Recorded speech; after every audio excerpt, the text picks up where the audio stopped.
The deception.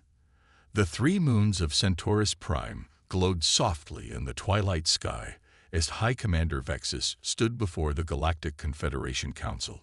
His silvery skin reflected the ambient light as he gestured toward the holographic display, where a small blue-green planet rotated slowly.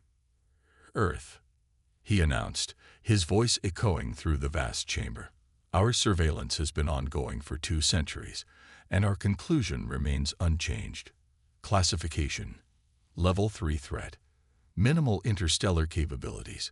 Fractured planetary governance. Persistent internal conflicts. Recommended action: continued standard observation." Most of the council members nodded in agreement, their attention already drifting to the next item on their agenda. After all, the Confederation monitored thousands of developing worlds across 3 spiral arms of the galaxy. Earth was just another primitive planet, barely worth the resources dedicated to its surveillance. Only Commander Zora remained focused on the hologram, her copper-colored eyes narrowing as she studied the planet's details. Unlike her colleagues, whose 6-fingered hands tapped impatiently on their consoles, Zora's remained still, her posture rigid. "I request permission to speak, High Commander," she said, her voice cutting through the murmurs filling the chamber. Vexus flicked his secondary eyelids in annoyance. "Granted, Commander Zora, though I remind the Council that we have 12 more assessments to complete today." Zora rose from her seat, her tall frame casting a long shadow across the chamber floor. "I believe we may be underestimating the humans," she began, ignoring the collective sigh from her colleagues. "I've analyzed their historical progression patterns, and something doesn't align with our models." "Not this again," muttered a council member, not quite softly enough. "Their technological advancement curve shows unusual spikes," Zora continued, undeterred. "While most species follow predictable development trajectories, humans leap forward in seemingly random bursts. They went from primitive flight to landing on their moon in less than 70 cycles, a feat that took the Andromeans nearly 300. Vexus waved a dismissive hand. "And yet they've barely ventured beyond their own satellite since then. Their most advanced craft can hardly reach their neighboring planets." "That we can detect," Zora countered. "My concern is what we might not be seeing." The High Commander's patience was clearly wearing thin. "Your concerns have been noted, Commander. However, our threat assessment protocols are clear. Earth shows no signs of advanced propulsion technology, weapon systems, or united global strategy. They remain classified as Level 3. Next assessment in 50 cycles." Zora took her seat, frustration evident in the darkening hue of her skin. As the council moved on to discussing the Proxima colonies, she quietly accessed her personal data terminal, scrolling through image after image of Earth, its cities, its people, its conflicts, its achievements. There was something about this species that troubled her, something she couldn't quite articulate. While her colleagues saw only a fractured, warring planet of primitives, she sensed something else beneath the surface, a potential that the Confederation's algorithms failed to quantify. Her musings were interrupted by a notification. The human observation outpost in the system humans called Pluto was requesting her presence. With the council meeting clearly going nowhere productive, she slipped out quietly and headed for her transport vessel. 3 days later, Commander Zora walked through the sterile corridors of Observation Outpost Theta 9, nodding to the various Confederation personnel who saluted as she passed. The outpost, hidden on Pluto's largest moon, was one of dozens positioned throughout the Sol system, monitoring Earth and its neighboring planets. "The human delegate has arrived, Commander," announced Sub-Officer Kellex, his blue-tinged skin contrasting sharply with his white uniform. "He's waiting in the reception chamber." "Human delegate?" Zora stopped short. "I wasn't informed we had scheduled a diplomatic meeting." Kellex looked confused. "It was arranged 6 cycles ago, part of the cultural exchange program approved by the Council." Zora's internal alarm systems flared.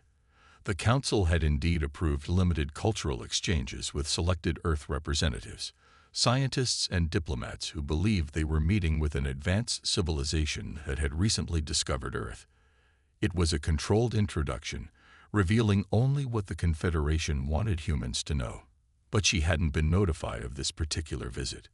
Who authorized this exchange? She asked sharply. High Commander Vexus himself, Kellex replied. The human is named Elijah Matthews. He represents their United Earth Science Directive. Zara composed herself. Very well. I'll greet him personally. The reception chamber was designed to impress visitors from developing worlds. Gleaming surfaces, ambient lighting that seemed to come from nowhere, and technology that appeared to function by thought alone. Standing in the center of this carefully orchestrated display of superiority was a human male, tall for his species, with dark hair and eyes that seemed to be taking in every detail of his surroundings with intense focus. Commander Zara, he said, extending his hand in the human greeting gesture. It's an honor to meet you. Elijah Matthews, United Earth Science Directive. Zara completed the handshake, noting the firmness of his grip. Welcome to Outpost Theta 9, Mr. Matthews. I trust your journey was comfortable. As comfortable as interplanetary travel can be for us primitive humans, he replied with a smile that didn't quite reach his eyes. Your transport technology is remarkable. Our scientists are still trying to understand how you managed to bring me here without subjecting me to crushing forces. There was something in his tone, a subtle inflection that Zara couldn't quite place. Was it humor, sarcasm, or something else entirely? The Confederation is pleased to share certain technologies with developing civilizations, she said carefully. Though there are, of course, limits to what we can reveal at this stage of your species' development. Matthews nodded understanding. Of course, we wouldn't want to give the children matches before they understand fire. This time, the sarcasm was unmistakable. Zara studied him more carefully. Most humans who came to the outpost were overwhelmed, awestruck by Confederation technology, and eager to please their advanced cosmic neighbors. This human seemed different. Perhaps you'd like a tour of the facility, she offered. The area's open to visitors, of course. I'd be delighted, Matthews replied, though I'm particularly interested in your quantum communication systems. My background is in theoretical physics, with a focus on quantum entanglement. Alarm bells rang in Zara's mind again. Quantum communication was well beyond what Earth was supposed to understand at this point. Yet this human was speaking of it with casual familiarity. I'm afraid that technology is classified, she said, but we can show you our stellar cartography center. I believe you find our maps of your local star cluster quite fascinating. For the next 2 hours, Zara guided Matthews through the visitor-approved sections of the outpost, watching him carefully. He asked intelligent questions, too intelligent, perhaps, and took particular interest in the outpost power distribution systems, environmental controls, and communication arrays, all seemingly innocent inquiries from a curious scientist, yet Zara couldn't shake her unease. As they completed the tour, Matthews paused by a viewport overlooking the desolate landscape of Charon. Beautiful, in its way, he commented. The universe is full of wonders, isn't it, Commander? Some hidden in plain sight. Before Zara could respond, her communication device chimed urgently. Excuse me, she said, stepping aside to answer it. The message was brief but alarming. Observation Outpost Row 7 in the Kuiper Belt had gone silent. All communication had ceased without warning or distress signal. Is something wrong, Commander? Matthews asked, his expression concerned but his eyes watchful. A minor technical issue with one of our outposts, she replied smoothly. Nothing to be concerned about. Now, I believe it's time for your return transport to Earth. We've prepared some cultural and scientific materials for you to take back to your colleagues. Matthews accepted the data crystal she offered. Thank you for your hospitality, Commander. I look forward to our next exchange. As she watched his transport vessel depart, Zara immediately contacted High Commander Vexus. We need to speak about this human, Matthews. Something isn't right. Vexus's holographic image flickered with impatience. Not your paranoia again, Commander. The human was thoroughly vetted. His psychological profile indicates high intelligence but no unusual traits. He asked about quantum communication systems. Zara insisted. That knowledge is centuries beyond their current technology. Many primitive species theorize about technologies they cannot yet build. Vexus dismissed. Your concern is noted but unnecessary. Focus on the silent outpost instead. That's a real problem requiring your attention. Over the next several weeks, Zura did indeed focus on the silent outpost. And then the next one that went silent, and the next. Within a month, 5 Confederation observation points throughout the Sol system had ceased all communication. Investigation teams sent to check on them simply disappeared. In an emergency meeting of the Council, panic was beginning to set in. This can't be a coincidence, insisted one member. Someone is systematically targeting our outposts. But who? Demanded another. The humans don't have the capability to detect our outposts, let alone neutralize them. Zara stood silently, her worst fears materializing before her eyes. When she finally spoke, the chamber fell silent. I believe we have gravely misjudged the humans, she said quietly. What if they've been aware of us all along? What if the fractured, primitive civilization we've been observing is merely what they wanted us to see? High Commander Vexus scoffed, but with less conviction than before. Impossible. Our surveillance is undetectable by their technology. Is it? Zora challenged. Or have we become so confident in our technological superiority that we fail to notice them advancing right under our sensors? Before Vexus could respond, the chamber's communication system crackled to life. The voice that emerged was familiar to Zora, Elijah Matthews. Greetings, Galactic Confederation Council, he said, his tone calm and measured. I hope this message finds you well, though I imagine you're somewhat confused by recent events. Stunned silence filled the chamber as Matthews continued. For the past century, humanity has been aware of your presence in our system. We've studied your technology, your communications, your weaknesses. The fractured, primitive civilization you've been monitoring is a carefully crafted illusion, a mask we've worn while preparing for this day. The holographic display activated, showing images that sent shockwaves through the Council. Massive human fleets emerging from hidden bases within asteroids, beneath the surfaces of moons, and from the clouds of gas giants. Ships unlike anything the Confederation had on record. You classified Earth as a Level 3 threat. Matthews continued, his voice now carrying an edge of steel. That was your first mistake. Your empire is about to learn just how wrong you were. The transmission ended, leaving the Council chamber in terrified silence as reports began flooding in from across Confederation space. Outposts going dark, communication relays failing, and defense systems shutting down one by one. The deception was over. Humanity had revealed its true face, and the galaxy would never be the same. The reckoning. High Commander Vexus stared at the emergency displays with mounting horror. Across 3 spiral arms of the galaxy, Confederation outposts, stations, and even entire colony worlds were going dark. Their communications silenced, their defense systems disabled. What had begun as an isolated incident in the Sol system had, within mere days, become a catastrophic cascade failure of Confederation infrastructure. How is this possible? He demanded, his normally silver skin now ashen gray with stress. One primitive species cannot bring down a galactic civilization that has stood for 10,000 cycles. Commander Zara said nothing as she reviewed the reports. The pattern was clear to her now. Each failure began with communication systems, followed by defense networks, then life support and power distribution. Systematic, methodical, and executed with precision.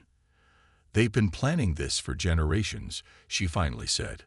While we watched them fight their petty wars and struggle with basic spaceflight, they were studying us, learning our weaknesses, planting infiltrators throughout our systems. Infiltrators. Vexus looked up sharply. Impossible. Our biometric scans would detect any human presence in our facilities. Would they? Zora pulled up a personnel file. technician Lorix, who had serviced the quantum communication arrays on the Confederation capital world just 3 months ago. This technician's genetic profile shows subtle anomalies that were dismissed as database errors. What if they weren't errors? What if they were markers of genetic engineering designed to fool our scanners? Before Vexus could respond, the chamber doors slid open. Standing in the entrance was Elijah Matthews, flanked by 6 humans in sleek black uniforms. None carried visible weapons, yet every Confederation guard lay unconscious in the corridor behind them.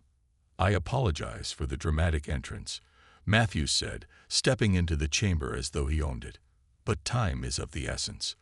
Vexus reached for the emergency beacon on his console, but his hand froze midway, held in place by some invisible force. "That won't be necessary, High Commander," Matthews said calmly. "No one is coming to rescue you. In fact, at this moment, humanity has secured control of 97% of Confederation strategic assets." Commander Zara studied the humans carefully. They appeared relaxed, confident, not at all like a species executing a desperate gamble against a superior force. "How long?" she asked softly. "How long have you been deceiving us?" Matthews turned to her, a glimmer of respect in his eyes. "You always were more perceptive than your colleagues, Commander. To answer your question, from the beginning, when your first probes entered our solar system 200 years ago, our leaders made a decision. Rather than announcing ourselves, we would watch and learn. 200 years of deception," Vexus spat. "For what purpose? Conquest. Genocide." Matthews looked genuinely surprised. "Genocide? No, High Commander. If that were our goal, this conversation wouldn't be happening.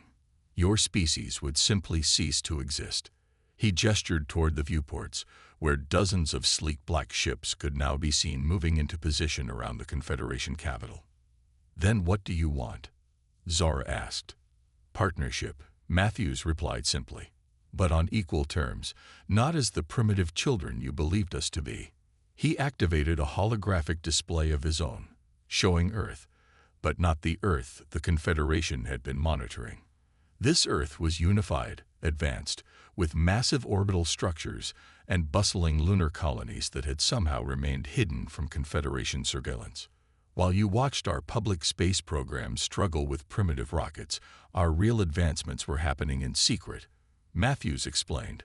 "We created a facade, maintaining the image of a divided planet preoccupied with internal conflicts, while in reality, we united behind a singular purpose, preparing for this day." Images flashed across the display. Vast underground facilities, fleets of ships hidden in the shadows of gas giants, and technology that rivaled or even surpassed what the Confederation possessed. "Your observation protocols became predictable," Matthews continued. "Your sensor blind spots, the frequencies you monitored, the indicators you looked for to assess technological development. We identified them all and worked around them." Vexus seemed to age before their eyes, the weight of his failure crushing him. "And now, you control our infrastructure, our defense networks, our communication systems. What's to stop you from simply eliminating us and taking control of the galaxy?" "That's not who we are," Matthews said firmly. "Despite what your reports might suggest about human nature, we're not conquerors, we're survivors. We hid our true capabilities because history taught us caution. When an advanced civilization discovers a less developed one, the outcome rarely favors the latter." Zara found herself nodding slowly. The human's logic was sound. The Confederation's approach to developing species had always been one of benevolent superiority, guiding them along approved paths, controlling their development, deciding which technologies they could and couldn't have.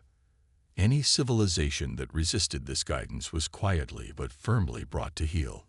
"So what happens now?" she asked. Matthews gestured, and one of his companions brought forward a data crystal. "Now we negotiate a new relationship, not as patrons and clients, but as equals. This contains our proposal for a restructured galactic community, one where advancement is not controlled by a single power, but shared among all capable species. Vexus stared at the crystal with a mixture of disbelief and resignation. You expect us to simply accept this? After you've crippled our civilization with this act of war? We've crippled nothing permanently, Matthews corrected him. Every system can be restored with a command code that we will provide once negotiations are complete.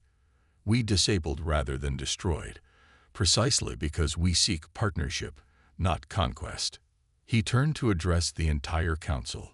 You classified Earth as harmless because we showed you what you expected to see: a fractured, warring species struggling with primitive technology. You never questioned whether that image might be carefully crafted. You never considered that while your observers watched our public space agencies, our real work was happening elsewhere, hidden from your sensors. Zara stepped forward. I would like to see your proposal, she said, taking the crystal from Matthews. And I believe it would be in everyone's best interest if I serve as the negotiator on behalf of the Confederation. High Commander Vexus began to object, but Zara cut him off. With respect, High Commander, your assessment of humanity has been proven catastrophically wrong. Perhaps a fresh perspective is needed.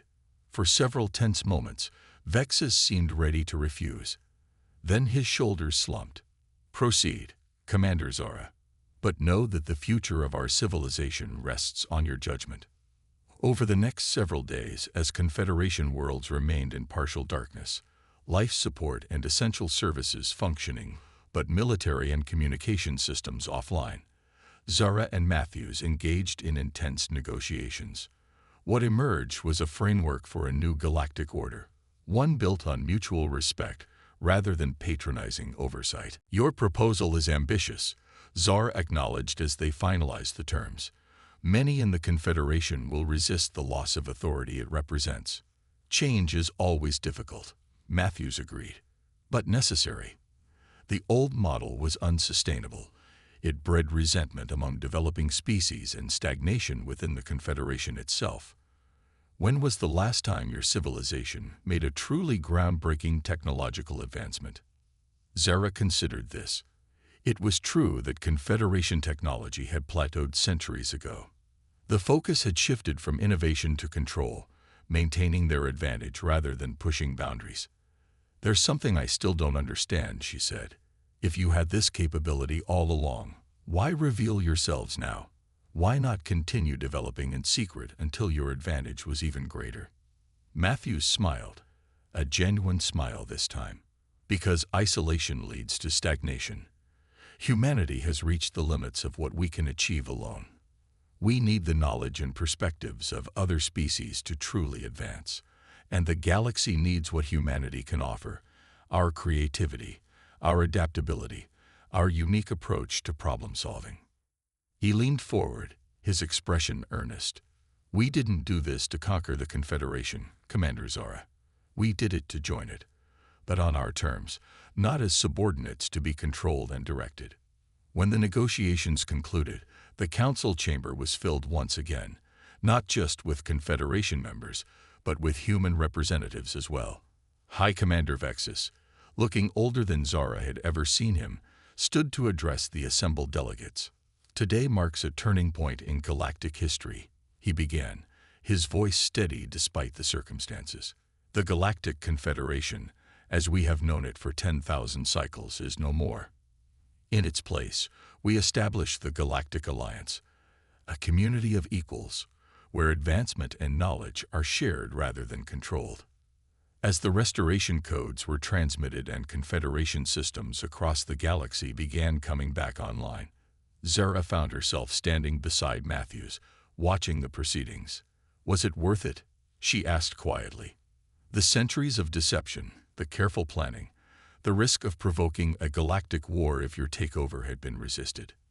Matthews considered this. When we detected your first probes, humanity was still recovering from our most devastating world war. We were divided, suspicious, frightened of our own power. The prospect of contact with an advanced alien civilization forced us to look beyond our differences. He gestured toward the council chamber, where human and alien representatives were now mingling cautiously, but with growing ease. The deception unified us in a way nothing else could have. We had to present a convincing illusion of division, while actually working together in secret. It taught us that our differences were less important than our common identity as humans. Zara nodded slowly. And now? Now we learn to be part of something even greater, Matthews replied. The human chapter of isolation is over. The galactic chapter of true cooperation begins. As systems across the galaxy returned to full functionality and the new alliance began taking shape, a fundamental truth became clear to all species involved. No civilization could be truly classified as harmless, and no empire was truly invincible. The future would belong to those who could adapt, collaborate, and recognize the potential in others. Lessons that humanity had learned through adversity, and that the Confederation was now learning through humility. The galaxy would never be the same, but perhaps it would be better for the change.